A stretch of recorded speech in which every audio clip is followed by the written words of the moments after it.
नमस्कार दोस्तों। संतों की जीवनी इस कड़ी में हम संतों के जीवन के अनुभव, उनकी यात्रा और उन्होंने हमें क्या शिक्षा दी है उसके बारे में विचार करते हैं। आज इस कड़ी में मैं आपके साथ एक ऐसी महान योगिनी की जीवन यात्रा साझा करने जा रही हूँ जिन्हें हम जानते हैं, जिनसे हम मिले भी हैं और बहुत लोगों ने उनका सानिध्य भी प्राप्त किया है। आपने अंदाजा लगा लिया होगा। आज इस कड़ी में हम ब्रह्म ऋषि सुभाष पत्री जी की सुपत्नी, पिरामिड स्पिरिचुअल सोसाइटीज मूवमेंट की सह संस्थापिका श्रीमती स्वर्णमाला पत्री जी की जीवन यात्रा और उनके अनुभवों के बारे में जानेंगे। बहुत कम लोग उनके अनुभव जानते हैं।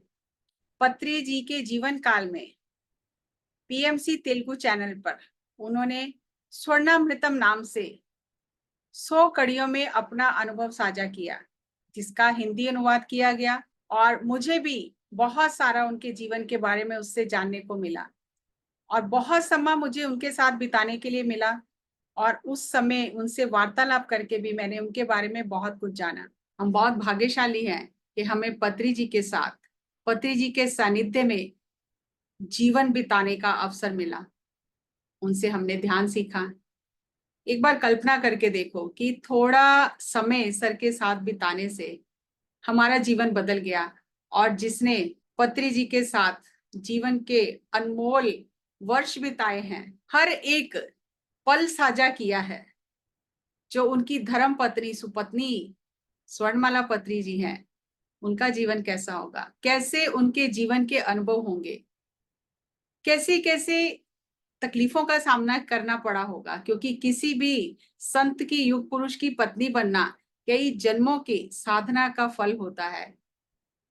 कोई आसान नहीं है संतों के परिवार का हिस्सा बनना, और वो भी ऐसा हिस्सा जिसे अर्धांगिनी कहा जाता है। बहुत कम लोग उनके जीवन की यात्रा के बारे में जानते हैं। आइए पत्री जी के शब्दों को सुनते हैं। पिरामिड स्पिरिचुअल सोसाइटीज मूवमेंट का मुख्य सिद्धांत संसार में निर्वाण है। संसार छोड़कर निर्वाण नहीं है। हमें संसार से भागना नहीं है और संसार में डूबना भी नहीं है। हमें कमल के पत्ते पर पानी की बूंद की तरह रहना है और मध्य मार्ग का पालन करना है। स्वर्णमाला पत्री जी एक महान मास्टर हैं। मेरे पास पिरामिड स्पिरिचुअल सोसाइटीज मूवमेंट की कही हुई कहानी है, लेकिन स्वर्णमाला पत्री जी के पास पिरामिड स्पिरिचुअल सोसाइटीज मूवमेंट की अनकही कहानी है। उनकी जीवन यात्रा के बहुत सारे विषय जो उन्होंने साझा किए हैं, मुझे भी पता नहीं है। उन्होंने उस समय जीवन में आए उतार चढ़ाव का बहुत सहनशीलता, धैर्य और हिम्मत के साथ अकेले ही सामना किया है। पिरामिड स्पिरिचुअल सोसाइटीज मूवमेंट के लिए स्वर्णामृतम एक आदर्श है। ये थे ब्रह्म ऋषि सुभाष पत्री जी के शब्द स्वर्णमाला पत्री जी के लिए। आइए उनके जीवन के बारे में और जानते हैं। स्वर्णमाला पत्री जी के शब्दों में, मेरा जन्म और बचपन। मेरा जन्म 1955 बिदर कर्नाटक में हुआ था। मेरे पिताजी का नाम एस लक्ष्मी नारायण राव और माँ का नाम रुक्मणी बाई है। मेरी 6 बहनें और एक भाई है। 6 बहनों में मैं सबसे छोटी हूँ और मेरे से छोटा एक भाई है। मेरे पिताजी भूविज्ञानी थे और उच्च सरकारी पद पर कार्यरत थे। वे बहुत ईमानदार और अनुशासन प्रिय थे। वे हमारी पढ़ाई और सुख सुविधा का पूरा ध्यान रखते थे। मेरी माँ एक शांत और मृदुल स्वभाव की गृहिणी थी। वे ज्यादा समय मौन में रहती थी। बचपन में हमारे घर पर रामायण और भागवत का पाठ होता था।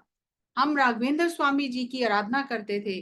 पिताजी के स्थानांतरण के बाद हम हैदराबाद आ गए। मेरा बचपन का नाम जानकी स्वर्णमाला है।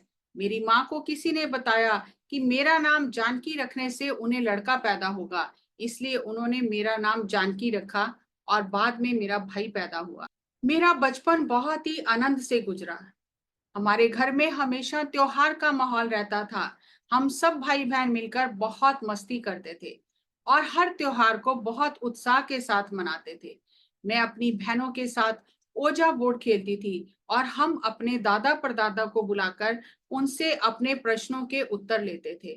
हमारा पूरा परिवार मेहनती, ईमानदार और कर्मयोगी था। हमारे घर का माहौल हमेशा सकारात्मक होता था। किसी भी बात को लेकर हमारे घर में कोई वाद विवाद नहीं होता था। हम हर पल आनंदित रहते थे। बचपन से ही हमें माता पिता ने ऐसे संस्कार दिए कि हम कभी भी अपनी समस्या दूसरों को नहीं बताते थे। बचपन से मिले इन संस्कारों ने मुझे आगे के जीवन के लिए तैयार कर दिया। हर परिस्थिति में जीवन को आनंद से जीना मेरा स्वभाव बन गया। पिताजी हम सब भाई बहनों की शिक्षा का बहुत ध्यान रखते थे। हम सब एक ही स्कूल में पढ़ते थे और पढ़ाई में सभी बहुत अच्छे थे। मेरी सभी बहनें सुंदर, सृजनात्मक, अनुशासित और कुशल हैं। मैं पढ़ाई के साथ साथ खेल कूद और नाटक में भी भाग लेती थी। पूजा पाठ में मेरी ज्यादा रुचि नहीं थी। मुझे प्रकृति से बहुत प्रेम था। मैं आकाश में नक्षत्रों को देखती रहती थी और हमेशा अकेला रहना चाहती थी। बचपन से ही मेरे अंदर डर नहीं था और बहुत सहनशीलता थी। 1969 में मेरे पिताजी का एक्सीडेंट में देहांत हो गया और उसके 2 साल बाद मेरी बहन परिमला कृष्णा जो एयर होस्टेस थी, उसकी विमान दुर्घटना में मृत्यु हो गई। उसकी नौकरी मेरी दूसरी बहन रतनमाला को मिल गई। उस समय मैं 10वीं कक्षा में थी। पिताजी की मृत्यु के बाद माँ ने जीवन में आई कठिनाइयों का सामना करते हुए हमें आत्मनिर्भर होना सिखाया। हमारी परवरिश में दादी का बहुत बड़ा हाथ था। पत्री जी से मुलाकात। मेरी दूसरी बहन मृदुला की शादी पत्री जी के बड़े भाई श्री वेणु विनोद जी से हुई। उनके प्रसव के समय पत्री जी हमारी मदद करने के लिए हमारे घर पर रुकते थे। पत्री जी उस समय आईएएस की तैयारी करते थे और मैं इंटरमीडिएट में पढ़ती थी। हम दोनों रात के समय साथ साथ पढ़ाई करते थे। उस समय मैं मधुर चिट फंड्स में नौकरी करती थी। मुझे आर्थिक आत्मनिर्भरता बहुत अच्छी लगती थी। मैं शाम को कॉलेज जाती थी और पत्री जी कभी कभी मुझे कॉलेज छोड़ने और लेने आते थे। हम दोनों अच्छे मित्र बन गए और एक दूसरे को पसंद करने लगे। एक दिन पत्री जी ने मुझसे कहा, मैं तुम्हें प्यार करता हूँ और तुमसे शादी करना चाहता हूँ। मैंने हाँ या ना कुछ नहीं कहा, पर अंदर से मुझे भी मंजूर था। उस समय मेरी उम्र 18 साल की थी। पत्री जी ने शादी के लिए दोनों परिवारों को मनाया। 28 मई 1974 को बहुत साधारण तरीके से हैदराबाद के नरसिंह स्वामी मंदिर में मेरी शादी हुई। शादी के बाद का जीवन। हमारी शादी का पहला साल बहुत कठिनाइयों से गुजरा। शादी के समय पत्री जी की नौकरी नहीं थी। उस समय हम एक छोटे से कमरे में रहते थे। हमें बहुत थोड़े पैसों से महीना गुजारना पड़ता था। उस समय मुझे पैसों का हिसाब किताब करना नहीं आता था और ना ही खाना बनाना आता था। खाने को लेकर पत्री जी कभी भी समझौता नहीं करते थे। मैंने एक बार गलती से खाने में लहसुन डाल दिया। पत्री जी ने वो पूरा खाना फेंक दिया और कहा, कभी भी खाने में लहसुन नहीं डालना है। शादी के तुरंत बाद मुझे गर्भ धारण हो गया। उस समय पत्री जी की नौकरी नहीं थी, इसलिए मेरी बहन ने मेरा गर्भपात करवा दिया, जिससे मेरे पेट में जख्म हो गया और मुझे ठीक होने में बहुत समय लगा। 1975 में पत्री जी को कोरोमंडल फर्टिलाइजर्स कंपनी में नौकरी मिली और हम कर्नूल आ गए। पत्री जी के संगीत गुरु श्रीपाद पिनाका पाणी जी उस समय कर्नूल में ही रहते थे। पत्री जी उनसे संगीत सीखते थे। उनकी बेटी जानकी मेरी बहुत अच्छी दोस्त थी। मैंने भी कुछ समय के लिए वीणा सीखी और बाद में छोड़ दी। पत्री जी पिनाका पानी जी के प्रिय शिष्य थे। पत्री जी अपने गुरु को आध्यात्मिक पुस्तकें पढ़ने के लिए देते थे। ध्यान में आने के बाद पत्री जी ने संगीत सीखना छोड़ दिया। बेटे का जन्म। 1976 में मैं दोबारा गर्भवती हुई। 7वें महीने में एक दिन मैं सीढ़ियों से गिर गई। उस समय मदद करने के लिए मेरी दादी मेरे पास रही। मेरी दादी ने महान फ्रीडम फाइटर दुर्गाबाई देशमुख जी के साथ मिलकर काम किया था। मेरे घर से जाने के 1 महीने बाद दादी की मृत्यु हो गई। दादी की मृत्यु के बाद मेरे अंदर डर बैठ गया और मैं अकेले रहने से और किसी भी आवाज से डरने लगी। उन दिनों मेरा गुस्सा बहुत बढ़ गया था। मैं प्रसव के लिए अपनी माँ के पास चली गई। 9 महीने बाद लड़का पैदा हुआ, पर वह 3 दिन ही जीवित रहा। चौथे दिन उसका शरीर नीला हो गया और 5वें दिन उसने शरीर छोड़ दिया। आज मैं ये सब याद करती हूँ तो मुझे लगता है ये सब कुछ मेरी आत्मा की प्रगति के लिए था। अनुभवों से ही हम सीखते हैं। ध्यान में आने के बाद अब ये बातें बहुत छोटी लगती हैं। बड़ी बेटी परिणीता का जन्म 3 फरवरी 1978 में मेरी बड़ी बेटी परिणीता पैदा हुई। वह बहुत सुंदर थी। पत्री जी उसे देखकर बहुत खुश हुए। पत्री जी का ऑफिस घर के नजदीक था। वे परिणीता को पार्क और ऑफिस लेकर जाते थे। पत्री जी उसे बहुत प्यार करते थे और कभी भी डांटते नहीं थे। पत्री जी एग्री फ्रेंड्स क्लब के मेंबर थे और रोज वहां ताश खेलने जाते थे। मैं भी कर्नूल क्लब में परिणीता को साथ लेकर जाती थी और वहां टेबल टेनिस और बैडमिंटन खेलती थी। सब लोग परिणीता को बहुत प्यार करते थे। पत्री जी के अंदर उच्च आत्मा का प्रवेश 1979 में पत्री जी कंपनी की गाड़ी से जड़चल्ला से कर्नूल आ रहे थे। उनके साथ गाड़ी में और लोग भी थे और सभी भगवत गीता पर चर्चा कर रहे थे। गाड़ी तीव्र गति से चल रही थी। ड्राइवर का गाड़ी की गति पर नियंत्रण नहीं रहा और गाड़ी 3 बार पलट गई।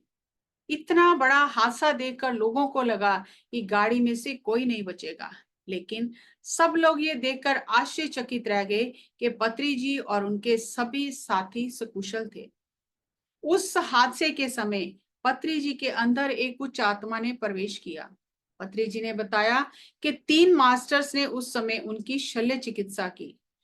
लाहिड़ी महाशय जी ने उनके भौतिक शरीर की सुरक्षा की ताकि कोई दूसरी आत्मा शरीर में प्रवेश ना करे। तिब्बत के मास्टर लोबसंग रामपा ने पत्री जी की रजत डोर को काटा और राघवेंद्र स्वामी जी ने उस रजत डोर को सूक्ष्म शरीर के साथ जोड़ दिया। पत्री जी की आंखें बंद थी और ड्राइवर पत्री जी को देखकर रो रहा था। लोगों ने आकर पत्री जी को गाड़ी से बाहर निकाला। जब पत्री जी ने ड्राइवर को रोते हुए देखा तो कहा, क्यों रो रहे हो? ऊपर के लोग कितने अच्छे हैं, तुमने मुझे क्यों उठाया है? उस समय पत्री जी की बात उन लोगों को समझ नहीं आई। इस घटना के बाद पत्री जी का व्यक्तित्व काफी बदल गया। मैं पत्री जी के व्यवहार से बहुत चिंतित रहती थी। वह हमेशा ध्यान और पुस्तकों के बारे में ही बात करते थे और कोई बात नहीं करते थे और ना ही सुनते थे। उनके व्यवहार में काफी परिवर्तन आ गया था। छोटी सी गलती के लिए भी बहुत डांटते और गुस्सा करते थे। उनका व्यवहार देखकर मैं उनसे और ज्यादा डरने लगी। 1976 में पत्री जी के मित्र रामचन्ना रेड्डी जी, जो उसी कंपनी में काम करते थे, उन्होंने पत्री जी को ध्यान सिखाया। पत्री जी उनके ध्यान अनुभव सुनकर उन्हें बताते थे कि पुस्तकों में भी ऐसा ही लिखा है। 1979 में यू फॉर एवर पुस्तक पढ़कर पत्री जी पूरी तरह आध्यात्मिक हो गए और आध्यात्मिक वैज्ञानिक बन गए। अब पत्री जी ज्यादा ध्यान करते थे और मौन रहते थे। उस आंतरिक बदलाव के समय एक बार जब वे पूरी तरह मौन में चले गए, तब मेरी सास ने उनकी जन्म पत्री ज्योतिषियों को दिखाई, क्योंकि उस समय हमें लगता था कि कहीं पत्री जी घर छोड़कर सन्यासी ना हो जाएं। सभी साधु और ज्योतिषी यही कहते थे, सब अच्छा होगा, चिंता की कोई बात नहीं है। दफ्तर से घर आकर वे केवल किताबें ही पढ़ते थे और हमारे बीच में कोई भी प्रापंचिक बात नहीं होती थी।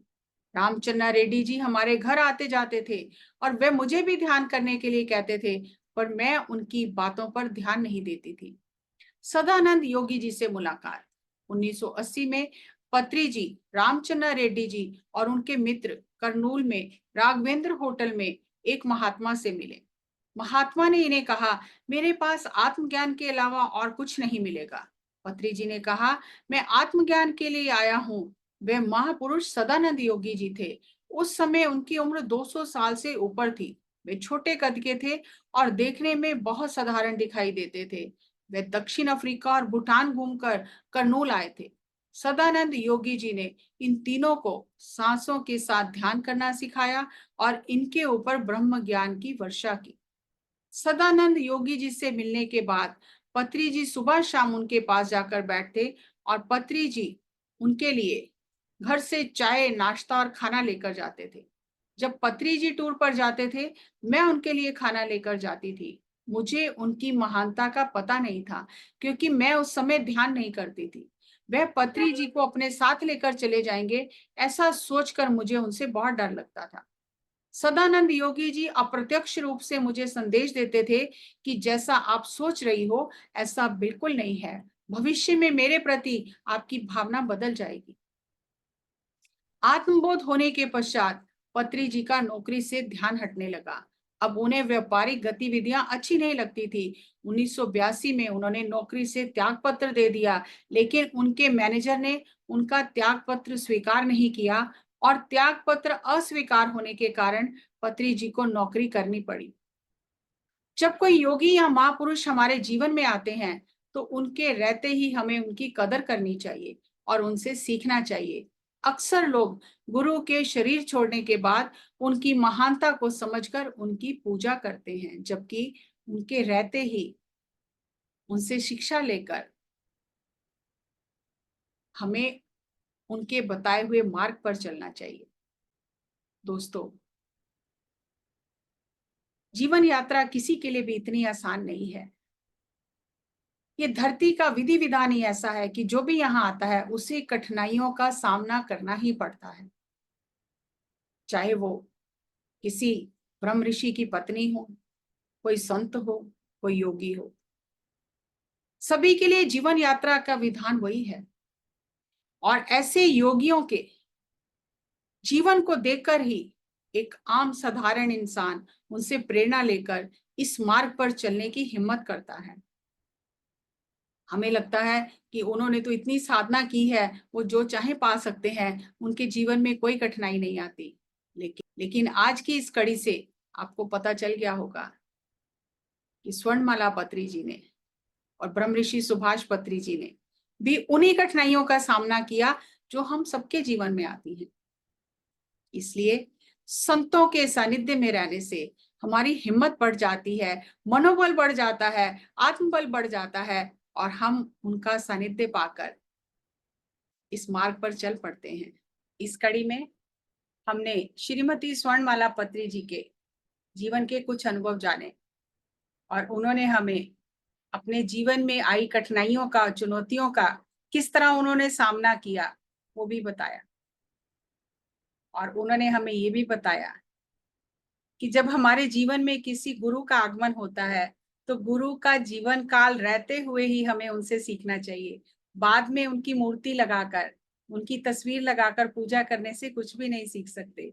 उनके रहते ही, उनके जीवन काल में उनसे ज्ञान प्राप्त करके अपने जीवन को उनके बताए हुए मार्ग पर चलकर सफल करना है। तभी हम उसका लाभ उठा सकते हैं, नहीं तो समय बीत जाएगा और फिर बाद में हम सिर्फ पछताते रह जाएंगे।